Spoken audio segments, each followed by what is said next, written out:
Hey, RJ Helms here. So doing something a bit different today. Yesterday, I guess by the time this video is up, I spent about 3.5 hours streaming a game of OpenTTD I was playing. It was a multiplayer game I was playing on the Reddit server 1. And so here, this video is just the recording I made of the stream, played back at 12 times speed, and I'm just going to give some commentary as it goes. So to start, I started with a small bootstrap system that I actually made before I started the stream, which was just a couple of coal mines connected to a power plant here, and then a little bus passenger system, which you can see there, which is way over capacity. And that was just to get some money. It ended up not being necessary because another player on the server gave me £10 million, just because he had tons and tons of money. So here I'm just looking for and finding where I'm going to start my system. So I started by connecting this farm here to a factory not too far away. So I've got just that very beginning of my main line there, and I'm connecting a railroad station up to it. Just bringing this across and bringing it down.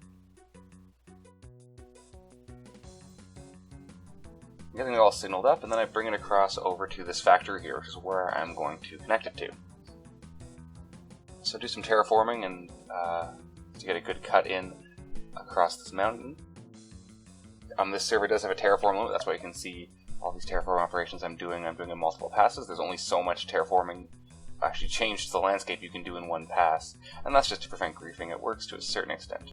So here I'm connecting up to the factory as another railroad station to the main line, and both of these only join with a kind of a T-junction, only supporting in one direction.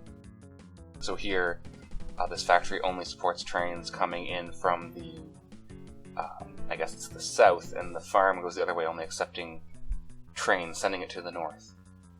With that all hooked up, I get a grain and a livestock train on, create my groups, name the stations, get that started. Spend a bit of time just beefing up some of these passenger trains, because as you know from my main series, that can be pretty time consuming. Then take a look at my beautiful little tiny system. And I'm kind of looking here at where I want to expand to.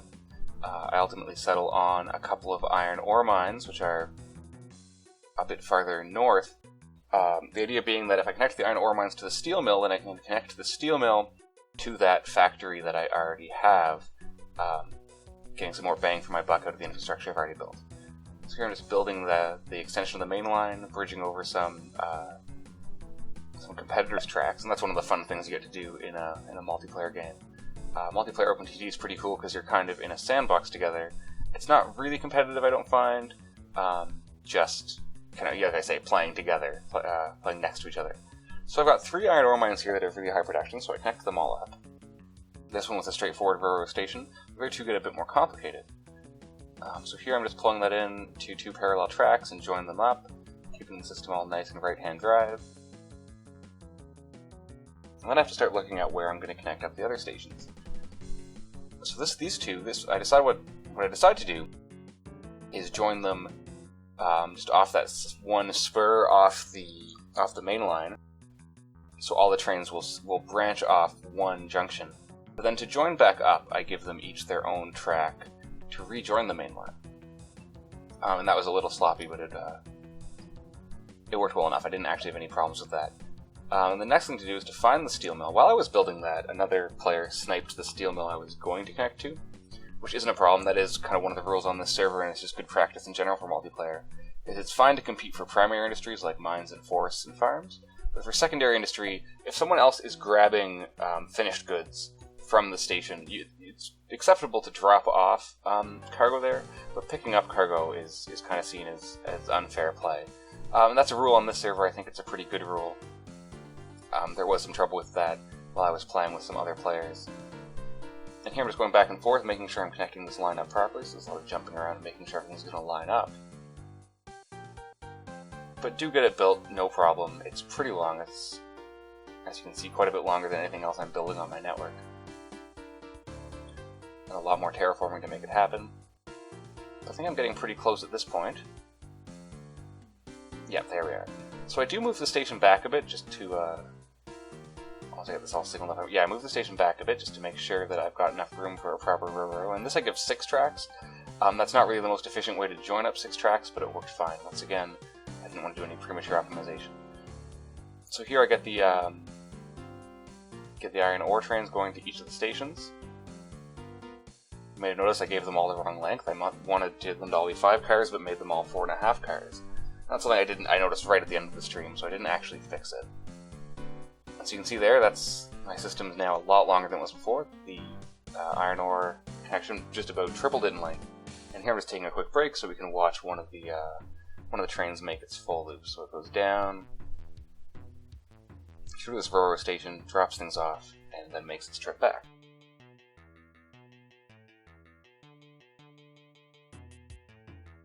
So I mentioned already, I did play for about 17 in-game years. This server runs from about 1950 to 2050 is the in-game time, and then the server resets. I joined in about 1993, and I think the stream runs till about 2010. So I'm just tweaking some capacity, adding some trains, adding some more vehicles on the passenger system, and another station,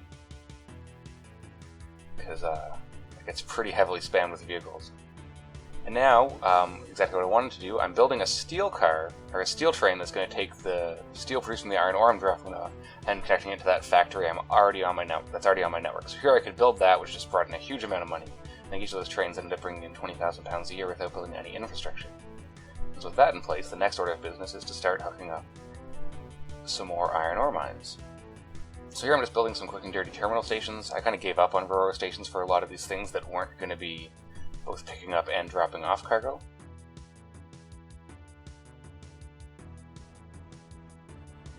And then get that guy on the line and do some more capacity tweaking.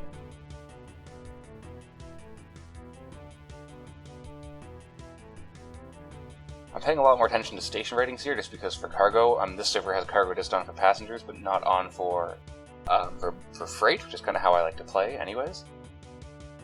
And so, kind of station rating is your key for watching out about how your freight train capacities work.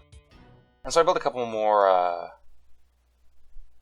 steel trains, and I think at this point I'm trying to figure out how to connect to actually deliver the goods from the factory. So I'm building them all the way up to a station way at the north end of the map, which involves crossing over or under, for the most part, a lot of other competitor systems. And that's, once again, kind of what's fun about playing on the multiplayer servers. So keep going. I can also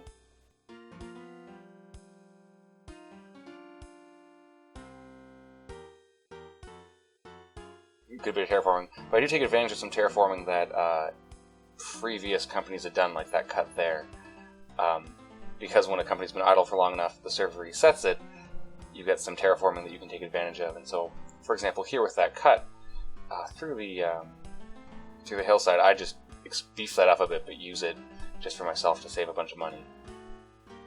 So there I'm seeing that it's kind of tight to fit a station in here, but one of the competitors has built a nice, really tight railroad station, so I'd have to rip off their design in its entirety, and kind of laugh for a bit at the insanity with those pink buses going by. They just had a really, really weird timetable. It was like something like 40 days to travel one way and 190 the other way with no time to wait in the station, so that's what those are all doing. So now to connect to the goods, I've realized here I've only got this as a T-junction going one way, so I've actually got to expand it to a two-way T-junction. So I kind of give myself some time to chew on how I'm going to do that by expanding some of my other capacity, and then build just this real monstrosity of intersection. It's kind of built up so much that I've got to do some pretty ugly things to make it work. It actually does end up working just fine. So for here, to get onto the main line, I actually jump it over there and over this, so it crosses the main line and that spur to the iron ore mine. But this actually ends up working totally fine. It's pretty ugly, it's not very maintainable, but in a pinch it works just fine. Now I get some good trains on the route.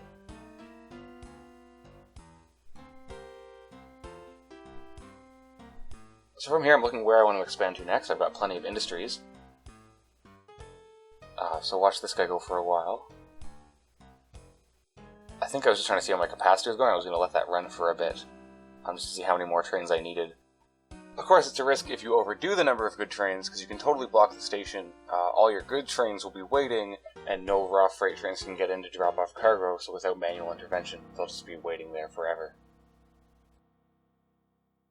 I took a little while there just to back up some of my places where I was butted right up against competitor lines. Just what I mentioned in chat, not to me in particular, but just in general, that is kind of impolite to just, when you're bridging over someone's track like this, to actually not leave them any space on any side, because then they have to bridge over you. So just as a courtesy, you should leave a bit of space. So I just took some time to go through my system and give that extra tile. And that way, if they want to switch to double track, they've got room to do it without having to either bug me or just kind of pout in a corner. So here, just doing some more capacity tweaking again. At this point, there was some drama starting with a bunch of people griefing. I was just looking there to see that space had been reserved by a company that had been deleted, and I was wondering what they were reserving it for. It looked like for a big airport, but you couldn't actually fit the biggest airport. So here, after deciding what I wanted to expand to next, I realized there's some really good forest just off my main line, and so way down at the same end with my steel mill, there was also a sawmill. And so I'm just building a railroad station on the sawmill so I can start connecting up some forests. And so here's the first forest. Once again, just a quick and dirty terminal station.